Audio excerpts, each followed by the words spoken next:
সাধনা করলাম,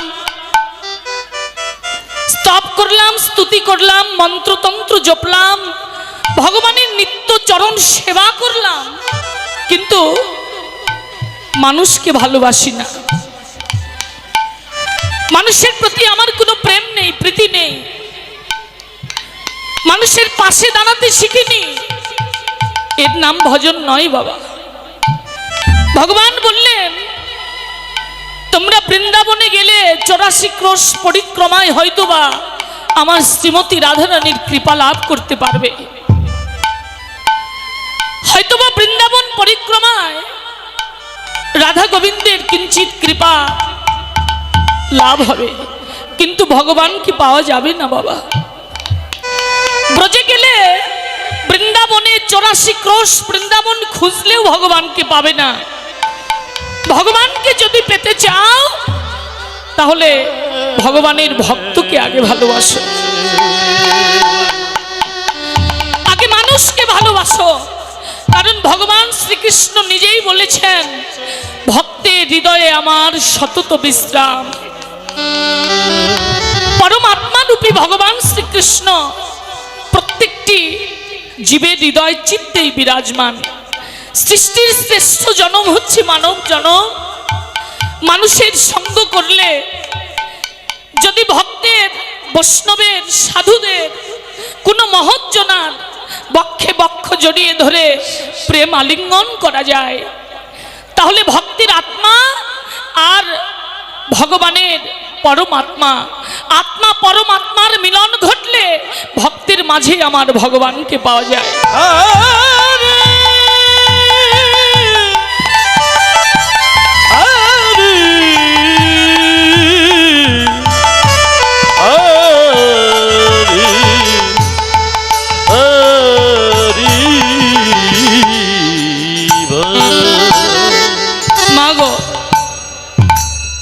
আমরা যে জগতে নারী কুলে জন্ম নিয়েছি রে মা,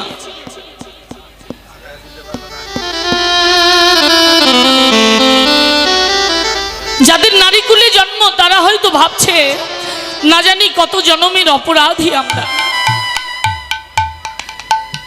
বহু বহু জনম অপরাধ করেছি বলেই নারী কুলে জন্ম হয়েছে। কিন্তু না রে মা, আজকে এই নব বৃন্দাবনে দাঁড়িয়ে বদন ভরে বলতে চাই, যারা আজকে নারী কুলে জন্মগ্রহণ করেছেন,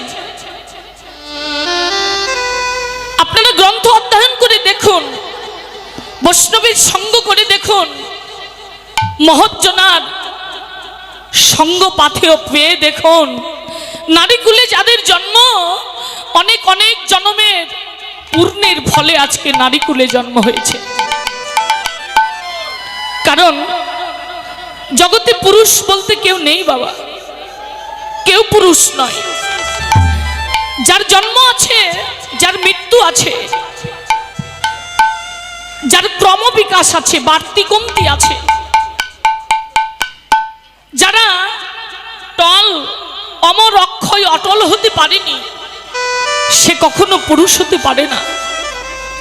পুরুষ তিনি যার কোনো জন্ম নেই, মৃত্যু নেই, যাকে চর্মচক্ষু দ্বারা দর্শন করা যায় না, যার কোনো ক্রম বিকাশ বাড়তি কমতি নেই, যিনি অমর অক্ষয় অবিনশ্বর অটল, তিনি একজনই পুরুষ, তিনি হলেন ভগবান পুরুষোত্তম শ্রীকৃষ্ণ। জগতে আমরা সকলেই প্রকৃতি।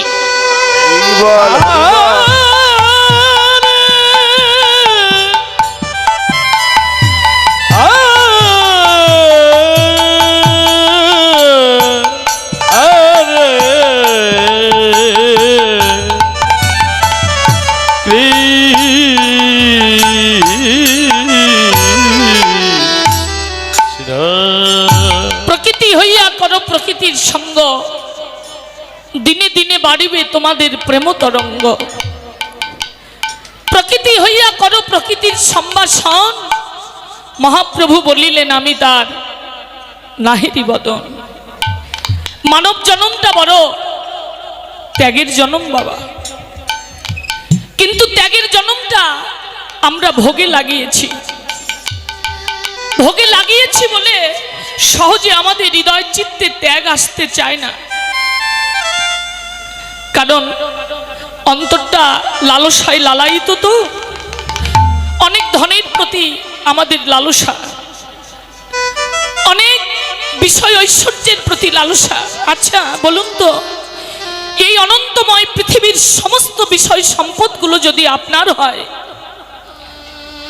আপনি হয়তো যত জীবনে পৃথিবীতে বেঁচে আছেন, সুস্থ আছেন, ভালো আছেন, ততদিন ভোগ করতে পারবেন। কিন্তু দেহ হইতে যেদিন প্রাণ পাখিটা উড়ে যাবে, শেষ বিদায় বাঁশিটা বেজে উঠবে, ওই ঐশ্বর্য, ওই ধন, ওই বিষয় কিঞ্চিত কি আপনার সঙ্গে দেবে? আমরা কি নিয়ে যেতে পারবো বাবা? যে সম্পদ নিয়ে যেতে পারবো না, সেই সম্পত্তির প্রতি এত লালসা করে পারমার্থিক কৃষ্ণ ধন কেন ভুলে আছি? সারাটা দিন চলে যায় জাগতিক কর্ম করতে করতে, কেউ চাকরি, কেউ দিনমজুরি, কেউ ব্যবসায়ী। সারাদিন তো নিজের জীবিকা নির্বাহের জন্য কর্ম করেই চলেছি, কিন্তু এই সারাদিনের মধ্যে কখনো কি একবার গৌর গোবিন্দের কথা ভাবনা করেছি? কখনো কি দুফোঁটা নয়নের জল প্লাবিত করে ভগবানের চরণে প্রণতি রেখে বলেছি, ঠাকুর তুমি এখন আমাকে যেমনই রেখেছ, আমার তাতে দুঃখ নেই, আমার শেষের গতিটা যেন ভালো হয় প্রভু। এই সুখ সুখ নয়, জীবন আছে, যৌবন আছে, আপনার কর্মজীবনে ক্ষমতা আছে, আপনার জীবনে বন্ধুর অভাব নেই, আপনার জীবনে প্রিয়জনের অভাব নেই। তা আপনার স্ত্রী হোক, আপনার স্বামী হোক, আপনার ভাই বন্ধুই হোক, আপনার পুত্র কন্যাই হোক, যত জীবন তাদের অপূর্ণতা পূর্ণ করতে পারবেন, যত জীবন তাদের চাহিদা মেটাতে পারবেন, যত জীবন আপনি কর্মে সাফল্যতা লাভ করতে পারবেন, আপনার দেহে শক্তি থাকবে, ক্ষমতা থাকবে, বল থাকবে, আপনার প্রিয়জনের কোনো অভাব থাকবে না। কিন্তু যেদিন জীবনের বার্ধক্যতা এসে যাবে, যেদিন কর্মজীবনে হীন হয়ে যাব, 10 দিন বিছানাতে পড়ে থাকলে সেদিন চিনতে পারবেন আপনি কাদের জন্য জীবন মন প্রাণ দিয়ে দিয়েছেন, আপনি কাদের জন্য সারা জীবন পরিশ্রম করেছেন, আপনি কাদের জন্য সারা জীবন ভেবেছেন। আপনার জন্য ভাববার পৃথিবীতে কেউ থাকবে না। শুধু প্রিয়জনদের কথা না ভেবে সেই ভাবনাটা যদি একটু ভগবানের প্রতি আমাদের থাকতো। সারা জীবন তো প্রিয়জনদেরকে ভালোবেসেই গেছি, তাদের অপূর্ণতা পূর্ণ করে গেছি। যদি এই হস্ত দ্বারা গৌর নম বলে 2টি তুলসী পত্র নয়ন গঙ্গা জলে ভগবানের চরণে অর্পণ করতে পারতাম,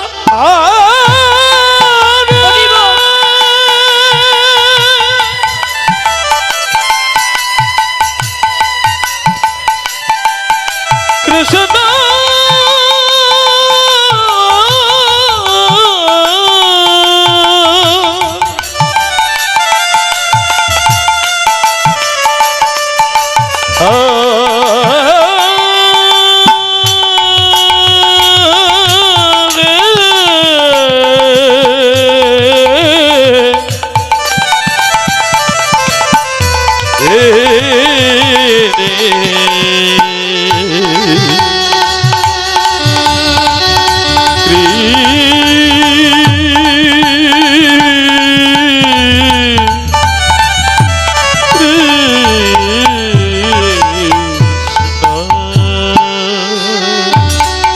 জাগতিক কর্মই নয় বাবা, পাশাপাশি একটু পারমার্থিক কর্ম আমাদের করা উচিত। জীবনে খুব প্রয়োজন পারমার্থিক ভগবানের কিছু কর্ম করা, কারণ জীবনের শেষ ভালো যার, সব ভালো তার। শেষের গতিটা যদি ভালো হয়, জীবনে যেদিন পৃথিবী থেকে বিদায় নিয়ে চলে যাব, সেই বিদায়টা যদি ভালো হয়, সাধু সঙ্গ করতে করতে, বৈষ্ণব সঙ্গ করতে করতে, কৃষ্ণ নাম শ্রবণ করতে করতে যদি বৈষ্ণবের চরণ ধুলার পরে আমার শেষ বিদায় বাঁশিটা বাজে, সেই কর্মটাই হবে আমার জীবনে শ্রেষ্ঠ কর্ম। তাই বলি, মা গো, নারীকুলে কত কত জন্মের পূর্ণতার ফলে জন্ম পেয়েছি রে মা। এই অনন্তময় সবচাইতে বড় ত্যাগের জন্ম হচ্ছে নারী জন্ম। সকলের আপনত্ব আছে, কিন্তু নারীদের কোনো আপনত্ব নেই। পরকে আপন করাই হচ্ছে নারী জীবনের ধর্ম। জীবনে যা হয় না, নারীরা তা হওয়াতে পারে। একটা ভাঙা পাত্রকে জোড়া লাগাতে পারে, আবার ইচ্ছে করলে একটা পাত্র সে ভেঙেও দিতে পারে। নারী পারে না এমন কোনো কথা পৃথিবীতে নেই। আমি মায়েদেরকে নিয়ে আজকে আসরে অনেক কথা বলবো কীর্তন মাধ্যম দিয়ে। নারী জনমটা ত্যাগের জনম, কি কি করলে জনমটা ধন্য হবে, এবং আমার নারীত্ব জনম যা করতে এসেছিলাম তা করা হবে, আমি সে কথাগুলো আপনাদেরকে বলবো। আসুন লীলা স্মরণ করি। যে লীলা স্মরণে রত হয়েছি তা হলো আমাদের শ্রীমতী রাধা রানীর খণ্ডিতা লীলা। এই লীলা পরিবেশনায় আমার অনেক অনেক রসাভাস ত্রুটি বিচ্যুতি হবে। সন্তান মনে করে, আপনাদেরই আদরের ছোট্ট বোনটি মনে করে চরণে রেখে ক্ষমা সুন্দর দৃষ্টিতে দেখবেন। আপনাদের সকলের চরণে রইল আমার শত সহস্র কোটি দণ্ডবোধ প্রণাম। জয় জয় নিতাই গৌর সীতানাথ প্রীতি। হরি হরি হরি বল। কত বিরহ কত জ্বালা রে,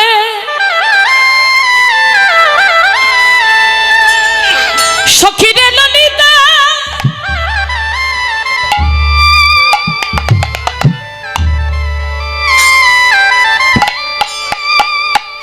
ললিতা রে রে রে, তোরা আমায় নিয়ে চল নিকুঞ্জ কাননে।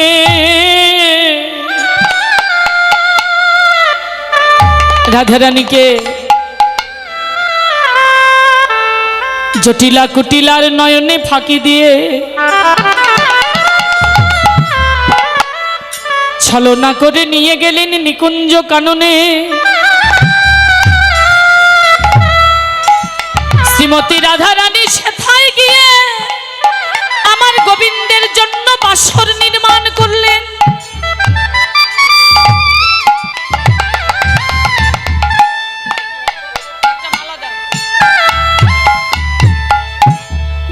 সুতার মালা গাঁথলেন, বিনি সুতার মালাটা গেথে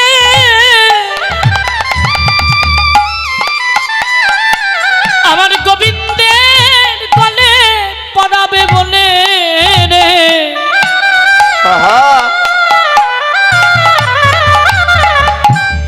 তাম্বুল জোগালেন,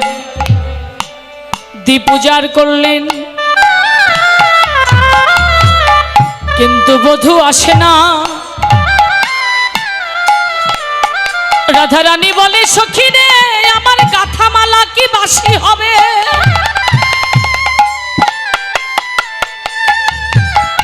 সখীগণ রাধারানীর নয়নে অশ্রু দর্শন করে আর স্থির থাকতে পারল না। সখী রে তুই অমন করে কাঁদিস না রে, অভিমান করে থাক, গোবিন্দ আসবে। এখন এলো না, আর এক সময় আসবে। গোবিন্দ তোর কুঞ্জে আসবেই আসবে, তুই অভিমান করে থাক। রাধারানী বলছে, সখী রে আমি মান করিতে জানি না রে। সখী রে আমি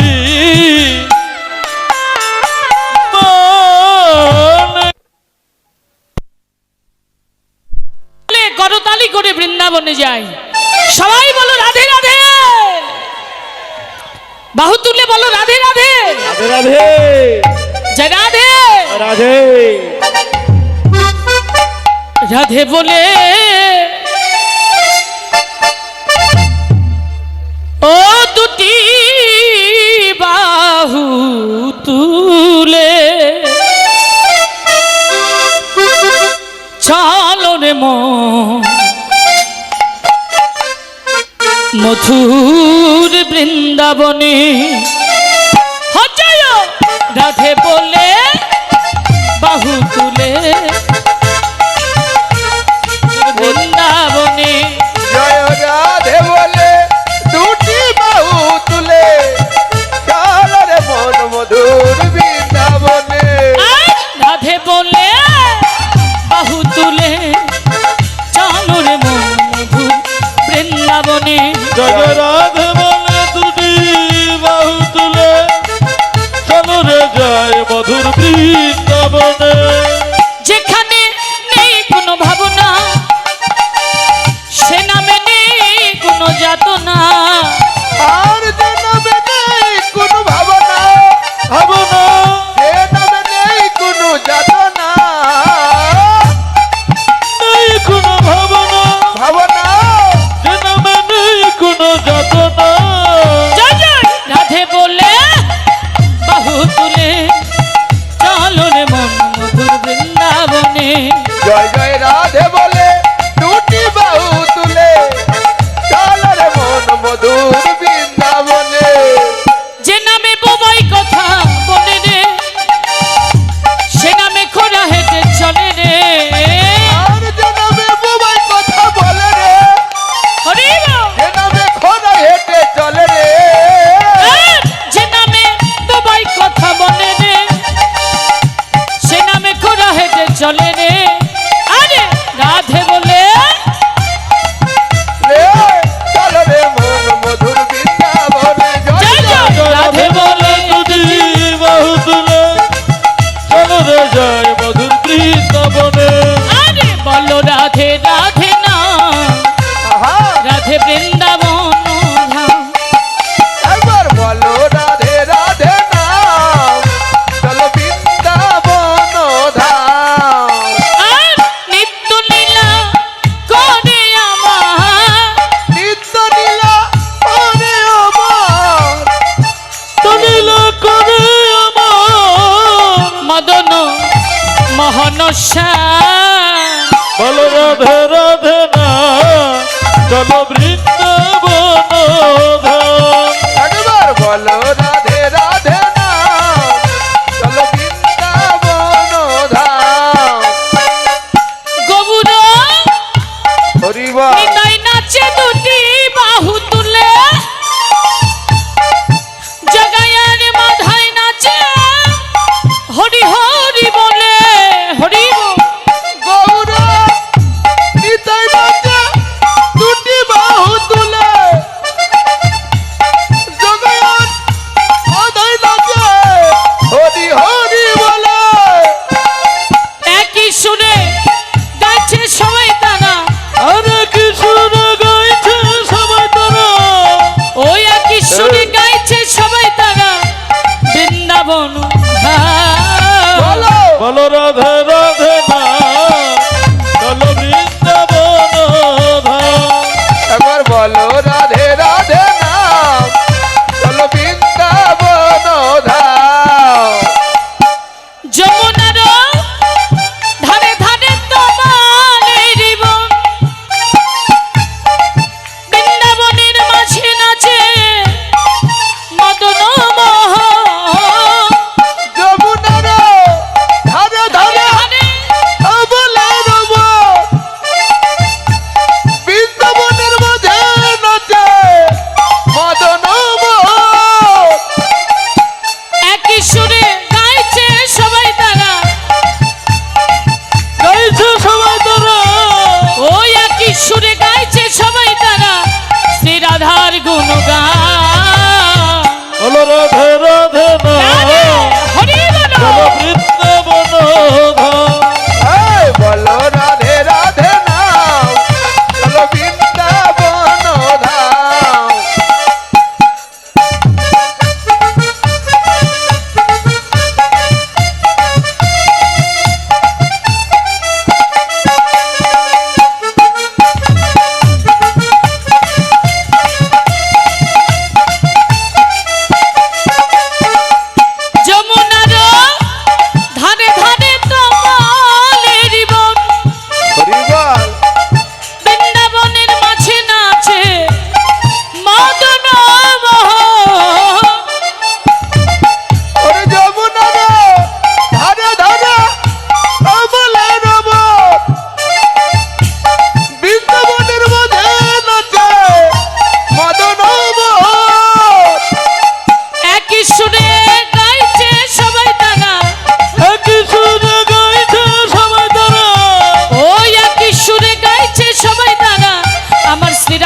গুণগান বল রাধে